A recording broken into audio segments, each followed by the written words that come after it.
So welcome back to B Keto. So I am just reviewing our week and kind of where we've been in our progress. I thought it would be a great time to check and see how we've been because remember, this week has been all about trusting the process.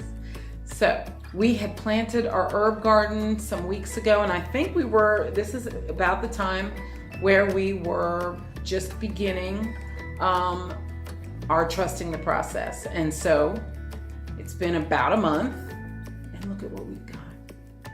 Look at that. Isn't that beautiful? Look at how beautiful. So I'm thinking that's all the parsley in there that's growing. The basil doesn't seem to be doing anything.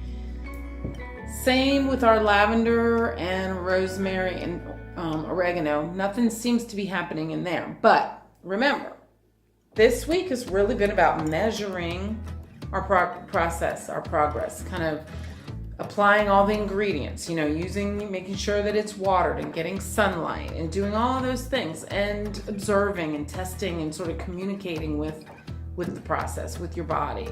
So that's what we've been doing, and then giving yourself some rest.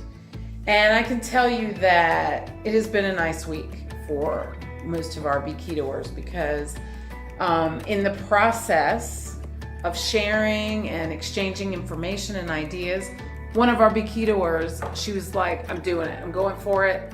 I've seen all the progress that people have made and the results. She's like, I'm ready. I'm going to do it. So she jumped in. It was a little rocky at first. She said that she was kind of tired. She'd gone to CrossFit and it was a little rough. She didn't have the energy that she was looking for, but that's not unusual in the beginning. And she got a lot of good feedback from folks about that the first couple days can be a little difficult when you're just starting keto, going through the withdrawals from the carbs and the sort of processed foods and all of that.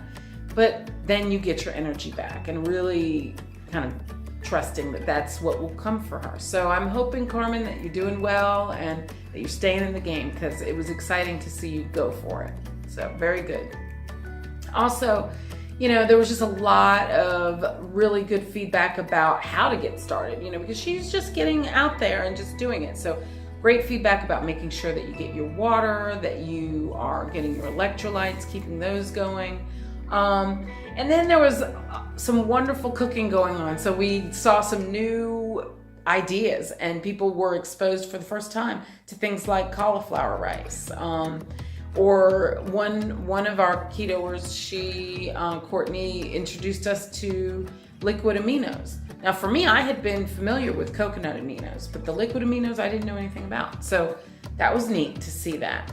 So just a lot of neat encouragement, and let me tell you, some wonderful successes because, remember, part of what we're doing is facing our fears and sort of getting to the joy and figuring out what our why is. So Fran, she was able to lose 14 pounds. She hadn't even been really getting on the scale, but she's like, all of a sudden I just got on the scale and she dropped 14 pounds. It's amazing. So congratulations for that. And that's what happens when you kind of just push forward, even though it's scary, even though you don't know what's going to happen. I didn't know what was going to happen with this. I didn't know what I was doing. But look at this success. Look at that. That's beautiful. So it's like figuring out, how do I go forward? I mean, Courtney, she talked about her why being, look, not only am I thinking about weight loss, but she wants to be healthy. She wants to have energy to be able to spend time and to enjoy her children. And that is what this is about.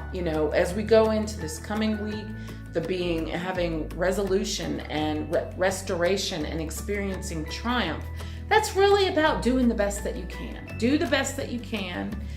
And then when you know better, then that's when you do better. And I always use that quote, that was Maya Angelou, because it's just a fact. Like, you don't have to get it perfect. You don't have to be the best. All you have to do is try and do the best that you know how to do. And then as you learn and as you are willing, it will come to you. So that's where we're going next week. We're going into resolving and restoring and experience triumph. And so really that's about preparing your space and being ready for your success and knowing that it's going to be okay. You just keep on keeping on. So I'm seeing that there's some things with this that I'm going to need to do differently. I see that these are my Mediterranean herbs. They seem to like the low amounts of water in here. I'm gonna change these. I'm gonna change out my rosemary and my lavender and my oregano and do something different and see how they respond to that. Try a little bit more water. You know, maybe I might even repot them. You know, I'm not sure. I'm nervous about that, but we'll see. So again, the idea is just do what you're doing and just do the best that you can so that you can get from this place that we've all, you know, we've struggled with food and our relationship with our bodies to the place where now we can hear and listen to what our body is telling us and move forward and experience the joy of living. So enjoy this week, Be Ketoers, and I'll see you next time.